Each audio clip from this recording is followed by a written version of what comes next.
તો જય હિન્દ મિત્રો, કેમ છો બધા? મજામાં? બધા સવારે દોડવા આવ્યા હશે કદાચ. હું પણ આજે સવારે દોડવા આવવાનું હતું ત્યારે એટલી બધી આળસ આવતી હતી કે ચાલો આજે નહીં જવું, નેક્સ્ટ ટાઈમ નેક્સ્ટ ડે જઈશું. પણ તો એ તાકાત રાખી, મન મક્કમ રાખી અને ગ્રાઉન્ડમાં આવી ગયો. અને પછી અંદર મેં નક્કી કર્યું કે મારે 5 કિલોમીટર આજે દોડવું છે. પછી ચાલુ કર્યું.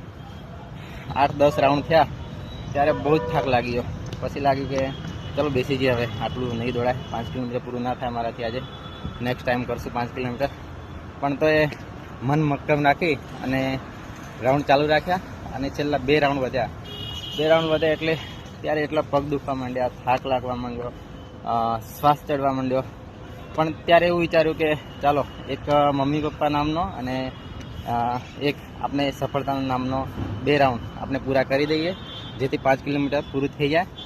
તો એવી રીતે મનમાં પોઝિટિવ વિચારો રાખી અને ચાલુ રાખ્યું.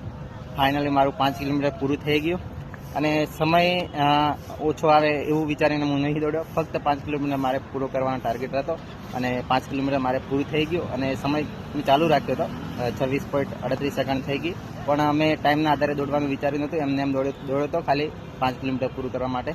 તો ફાઇનલી પૂરું થઈ ગયું. એટલે પોઝિટિવ તમે રહેશો, સારા વિચારો રાખશો.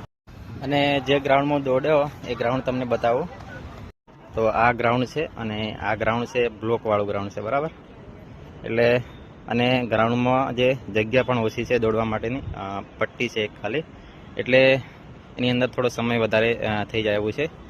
તો આ ગ્રાઉન્ડમાં મેં 5 કિલોમીટર હમણાં પૂરું કર્યું, બરાબર. તો આ બધું મારે કહેવાનો અર્થ એવો છે કે મેં 8 મહિના પોલીસની ટ્રેનિંગ કરી, છતાં પણ એના પછી મેં આજે પહેલી વખત 5 કિલોમીટર પૂરું કર્યું. એટલે કે એવું છે, તમે ગમે એટલું પહેલાં દોડેલા હોય અને તમે વચ્ચે ઘણી બધી ગેપ પડી ગઈ અને તમે વધારે પ્રેક્ટિસ ના કરી હોય તો તમારે પહેલાં સારું રનિંગ આવતું હોય તો તમે એવું જરૂરી નથી કે સારું રનિંગ કરી જ શકો. એટલે વધારે વિશ્વાસમાં ન રહેવું. તમારે પણ કદાચ પહેલાં તમે 5 કિલોમીટર પૂરું કરેલું હોય, રનિંગ પાસ કરેલી હોય, છતાં પણ તમે એક વખત ટ્રાય કરી જુઓ મેદાનમાં આવીને 5 કિલોમીટર કેટલા મિનિટમાં પૂરું થાય છે.